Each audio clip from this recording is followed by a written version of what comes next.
Lucky Holidays Christmas in Key Largo by Nathaniel Kelly. Prefacing poem.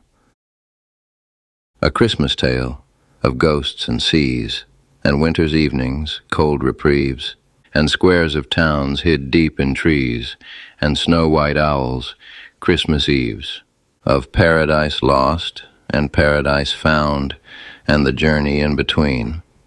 At sea you're tossed, in snow you're bound. Preserve the light at any cost.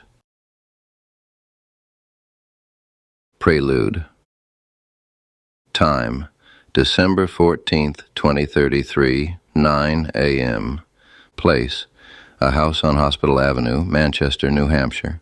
Christmas lights glowed, and a galaxy lamp projector set a blue pool of stars and nebulae on the walls and ceilings of Lucky Holiday's dim-lit basement room in Manchester, New Hampshire. A single bulb over the empty sink turned on. Oldies music circa 1900 to 1950, playing atop the sound of rain, softly went along on a desktop computer in the corner of the room. On another screen was an ambient Christmas scene, with a virtual fireplace, a virtual tree, and two tall windows, behind which was a serene winter snowscape within the virtual scene. Christmas music played. All of it was harmonic to him. It drenched the dim-lit room in peace and light. These soft electric blankets quieted everything down in the world. Lucky sat at his laptop. A candle of a seagrass and bergamot fragrance provided a pleasant scent and touching illumination for him. Next to his laptop table to accompany the virtual Christmas fireplace scene on the TV was a space heater set to highest setting for the winter months, else the basement might be cold. There, he sat at his laptop, writing a poem, thinking of the past and thinking of the future. Love, friendship, fate, mystery, intrigue, enigma, adventure. You see, Lucky was a private investigator. It was his job to track down criminals, solve mysteries, return lost items, digitally sleuth and collect rewards for these various tasks. That's what he did for a living. Right now, though, Lucky intended to begin a long-needed vacation. It had been quite a while since he had taken one, and all of his recent cases, fairly mundane and not particularly exciting to him, had drained his energy. They were not particularly mysterious, nor were they intriguing. His dreams, however, were.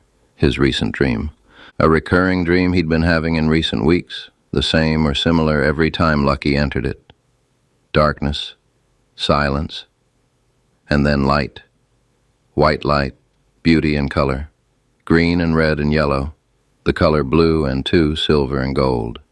Beams and bulbs and bursts of emotion and mercy, of strength and healing, and of love, and bells, gentle ringing bells he'd awakened to.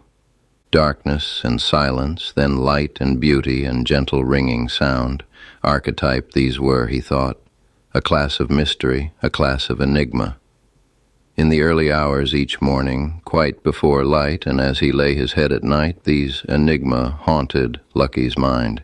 He was hunted by them, and they he, in these recent weeks, and with no end of pursuit in sight, nor end of silence in earshot. So, a vacation then, he thought, to slow his mind for contemplation for a bit, to consider these dreams, and to reflect on his life up to this point. Most importantly, to relax. Just a small vacation. He'd booked a flight out of Manchester Airport. He'd booked a flight, auto-selected seat, no checked bags. He'd booked it last week. The flight was leaving in 2 hours. He was headed to Miami, and from there would drive to his destination. He grabbed his favorite laptop bag, given to him by someone he loves dearly, snapped his laptop closed, unplugged it, and slid it into the bag.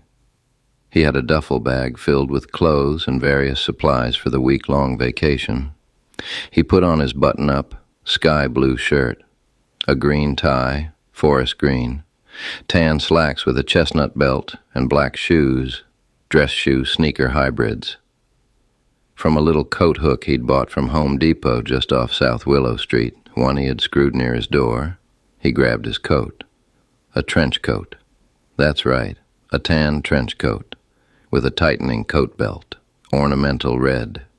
He had a desert tan fedora hat with a chestnut hat band, Dressed, laptop bag hanging from his shoulder, duffel in hand, Lucky turned the heater off and put the candle out, left the Christmas lights on as he always did, as a matter of necessity, left his one lit light still on, then left out the basement door to the backyard. Up the hill of the backyard garden he walked, passing the upstairs window, around the garage, and to his car, a gray Nissan Sentra. He gently plopped the laptop bag in the passenger seat, tossed the duffel in the back, ducked into the car, and pulled out of the driveway, heading toward Manchester-Boston Regional Airport. He drove down Valley Street, took a left on Beach, headed toward South Willow in the direction of the Mall of New Hampshire, and eventually reached the airport to take his vacation. Lucky Holiday soon departed. His destination, Key Largo, Florida.